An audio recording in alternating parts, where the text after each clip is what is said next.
Alors, ce soir, on poursuit dans Romains 8 avec le verset 4 et que je lis à l'instant. Et cela pour que la justice prescrite par la loi soit accomplie en nous, qui marchons non selon la chair, mais selon l'esprit.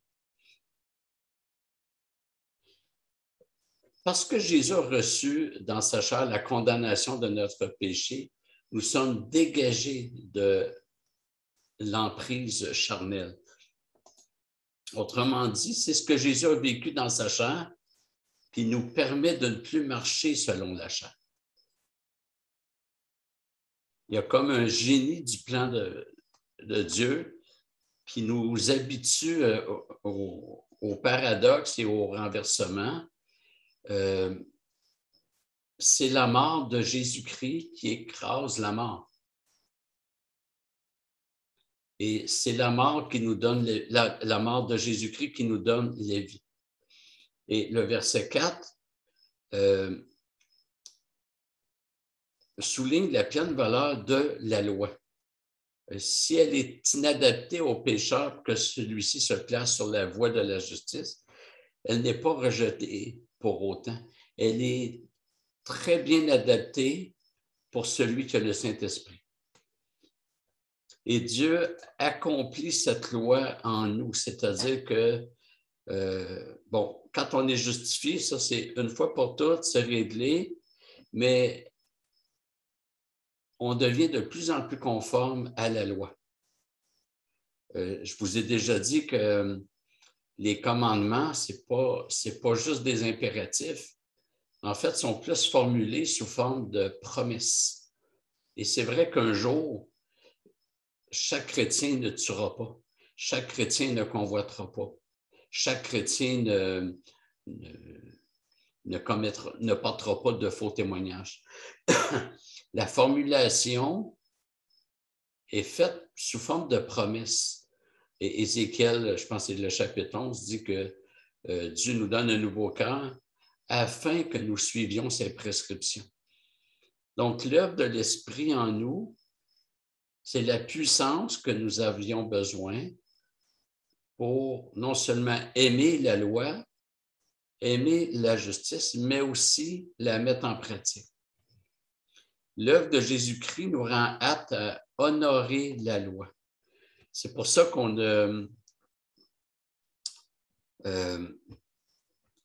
doit rejeter ceux qui disent, pas ceux, mais la pensée qui dit que une personne peut recevoir Jésus-Christ comme sauveur, mais pas nécessairement comme Seigneur.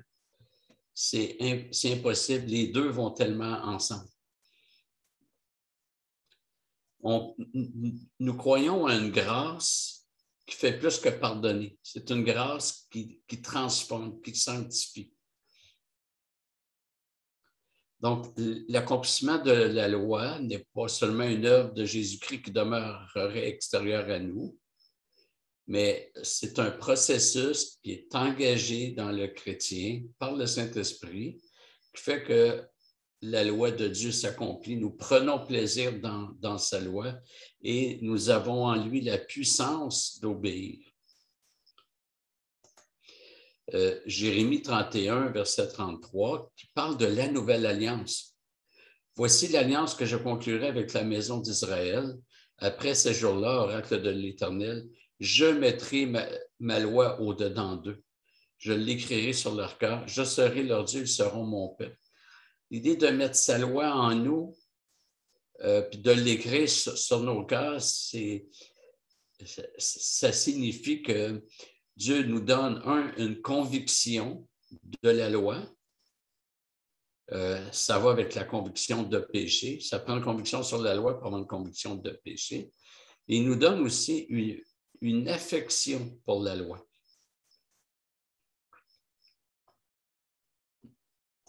Donc, c'est important. Il y a beaucoup d'églises qui rejettent la loi, disant que c'était pour Israël, c'est pour les non-croyants. Nous, on est libérés.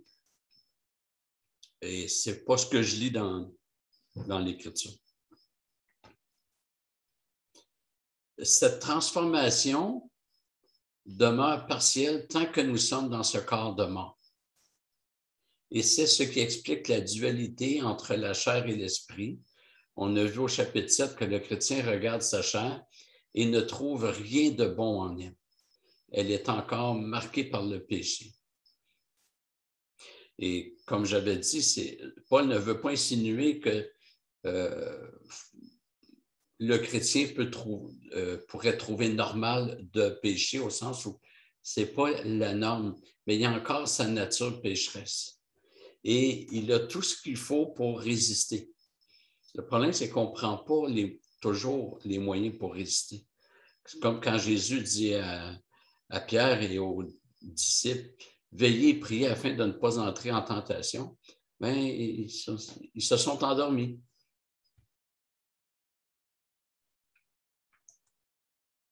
Donc, c'est toujours par l'esprit que le chrétien peut progresser. Et c'est ce que Paul présente au verset 4. Le verdict concernant la chair doit nous inciter à marcher par l'esprit. Tant que je ne comprends pas pleinement les ravages du péché en moi, ben peut-être que je n'aurai pas tendance à marcher par l'esprit. Mais quand je réalise jusqu'où les ravages du péché vont dans ma vie, ben là, j'en veux plus. Je veux marcher par le Saint-Esprit. Donc, Paul fait un lien intéressant entre la loi qui s'accomplit en nous et la marche par l'Esprit. L'un ne va pas sans l'autre. La marche par l'Esprit ou être rempli du Saint-Esprit ne signifie pas que le chrétien doit attendre une lumière particulière pour marcher. Un rêve, une révélation ou j'ai aucune idée quoi. C'est par la parole de Dieu. Le mot loi dans la Bible peut signifier aussi l'ensemble de la révélation. On le voit dans 1 Corinthiens 14, 21, où Paul dit « Que dit la loi? » Puis là, il va citer Ésaïe, qui est un prophète. Ésaïe ne donnait pas un commandement, il annonçait une prophétie. C'est par des langues étrangères que je parlerai à ce peuple. Mais Paul considère Ésaïe comme faisant partie de la loi au sens large. Donc, si on veut marcher par l'Esprit, c'est simple, c'est marchons par sa parole. On voit la même chose dans Éphésiens, où Paul présente les 10 commandements des chapitres 4 à 6 inclusivement. Paul, soit qu'il cite directement des commandements, comme il le fait pour les enfants, il dit « Obéissez à vos parents, car il est écrit, tu honoreras ton père et ta mère. » Il cite presque textuellement aussi un autre commandement qui dit « Tu ne voleras pas », quand il dit que celui qui dérobait ne dérobe plus, mais qu'il prenne de la peine pour travailler. Et les 8 autres commandements sont présents plutôt sous forme d'allusion, mais ils sont là dans Éphésiens 4 à 6. Puis c'est au cœur de ces chapitres-là que Paul dit d'être rempli du Saint-Esprit. Il dit « Soyez plutôt remplis du Saint-Esprit. Ne vous enivrez pas de vin, mais soyez plutôt remplis du Saint-Esprit. » C'est dans un contexte d'obéissance. C'est en obéissant à ce que Dieu nous demande dans sa parole qu'on marche par l'Esprit. Encore une fois, ce n'est pas une question de le ressentir, ça n'a rien à voir. Ce n'est pas une question de dire, là, je veux marcher par l'Esprit, j'ai besoin d'une nouvelle révélation. Ce n'est pas ce que Paul enseigne. Versets 5 à 9. En effet, ceux qui vivent selon la chair ont les tendances de la chair, tandis que ceux qui vivent selon l'Esprit ont celles de l'Esprit. Avoir les tendances de la chair, c'est la mort. Avoir celles de l'Esprit, c'est la vie et la paix. Car les tendances de la chair sont ennemies de Dieu, parce que la chair ne se soumet pas à la loi de Dieu. Elle en est même incapable. Or, ceux qui sont sous l'emprise de la chair ne peuvent plaire à Dieu. Pour vous, vous n'êtes plus sous l'emprise de la chair, mais sous celle de l'Esprit, si du moins l'Esprit de Dieu habite en vous. Si quelqu'un n'a pas l'Esprit de Christ, il ne lui appartient pas. Ici, Paul vient trancher clairement entre les chrétiens et les non-chrétiens. Et je reviens à l'idée qu'on entend parfois que il existe des chrétiens charnels. En fait, il y a des chrétiens qui peuvent connaître un segment de leur sentier où ils marchent de façon plus charnelle, mais quand Paul parle de la chair, il parle de domination. Et un chrétien, c'est impossible qu'il soit encore sous l'emprise de la chair. Il est sous celle de l'Esprit. L'Esprit de Dieu habite en lui. Donc, nous connaissons des chutes, des périodes pas très glorieuses. Encore une fois, il ne faut pas confondre ça à la condition des non-chrétiens où eux, ils sont vraiment sous la domination. Et Paul va chercher à relever les traits caractéristiques des deux groupes, soit chrétiens ou non-chrétiens. On se rappellera au chapitre 5, ces deux groupes-là, il les a présentés comme ceux qui sont en Adam et ceux qui sont en Jésus-Christ. Et dans les versets qu'on a lus, Paul va nous parler de deux forces ou deux puissances, la chair et l'esprit. Ensuite, deux tendances conséquentes aux forces. Les tendances de la chair pour ceux qui marchent selon la chair, les tendances de l'esprit pour ceux qui marchent selon l'esprit. Il va parler aussi de deux résultats ou deux fruits. La mort pour ceux qui ont les tendances de la chair, la vie et la paix pour ceux qui ont les tendances de l'esprit. Ensuite, il va parler de deux relations. Les ennemis, pour ceux qui ont les tendances de la chair, ils sont ennemis, et ceux qui sont sous la direction, la domination de l'esprit, c'est ceux qui plaisent à Dieu. Donc, Paul ne s'intéresse pas aux chrétiens qui passent par une période difficile ici. Il parle de conditions spirituelles.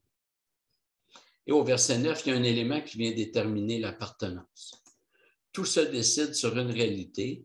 Il dit, si du moins l'Esprit de Dieu habite en vous. Il n'est pas en train d'insinuer qu'il y a des chrétiens en qui l'Esprit de Dieu n'habite pas. Il ouvre la porte à ce que peut-être des personnes entendent et qui n'ont pas l'Esprit en eux. Donc, nous ne devons pas croire à plutôt à un salut sans fruit.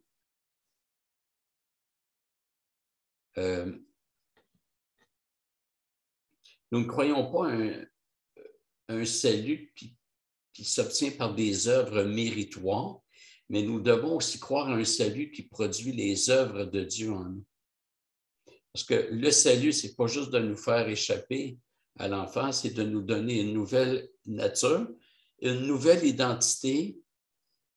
Puis la nouvelle nature va produire des fruits. Si quelqu'un agit selon son ancienne nature, sans combattre, sans rien, ben, ça veut dire qu'il n'y a pas la nouvelle nature. Et pour les œuvres, je vais utiliser l'image du chiffre 0. Lorsque le 0 est placé avant un chiffre, il n'y a aucune valeur. Mais lorsqu'il est placé après, là, il en a. Si j'écris que je vous dois 0,01 $, en fait, je vous dois 1 $. Les zéros, peu importe le nombre de zéros que j'aurais pu mettre avant le 1, ça ne vaut rien. Mais si je place les zéros après le 1, là, ils donnent de la valeur au 1. Et les zéros ont une force, ils ont une valeur. Les œuvres, c'est un peu la même chose. Sans Jésus-Christ, nos œuvres valent rien pour nous sauver. Mais en Jésus-Christ, les œuvres qui découlent de notre foi, celles-là, elles ont une valeur, elles confirment le salut. c'est les pommes qui confirment le pommier.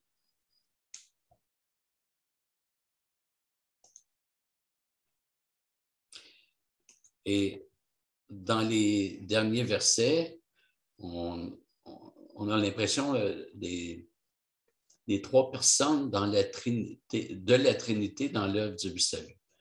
D'abord, au verset 3, c'est le Père qui envoie, même si le mot Père n'apparaît pas, mais si on parle de Dieu et son Fils, bien, pour que ce soit son Fils, il faut que ce soit Dieu le Père. Nous avons un salut qui repose sur l'œuvre de Jésus, le Fils. C'est en lui qu'il n'y a plus de condamnation, verset 1. Et ce salut est appliqué par le Saint-Esprit. De sorte que le salut, et c'était vrai pour la création, et c'est vrai pour la nouvelle création. Excusez. Les trois personnes de la Trinité collaborent au salut. Ça, c'est très important. La position calviniste dit que le Père a élu ceux qui allaient être sauvés. Le Fils est venu accomplir le salut pour ceux que le Père voulait sauver. Jésus dit souvent, pour ceux que le Père m'a donnés. Je ne te prie pas pour le monde, mais je te prie pour ceux que tu m'as donnés. Jean 17. Et le Saint-Esprit applique le salut à ceux que le Père a élus et pour qui Jésus-Christ est mort. Les trois travaillent dans les mêmes personnes pour le salut. La position arménienne, c'est que Dieu n'a pas choisi qui allait croire, même s'ils vont accepter le mot « Élé » parce qu'il est dans la Bible, ils font dépendre du choix de l'homme. Ils vont dire que c'est parce que Dieu a vu d'avance qui allait croire. Donc, ils croient que Dieu n'a pas élu. Le Saint-Esprit, le Fils est venu mourir pour tous les hommes sans aucune distinction. Puis le Saint-Esprit attend de voir qui voudra bien accepter Jésus. Fait que finalement, c'est un Dieu qui est réduit à un rôle de mendiant. Donc, tout le salut se tient dans la position calviniste et les trois personnes de la Trinité œuvrent à ce salut. Voilà, on va s'arrêter ici.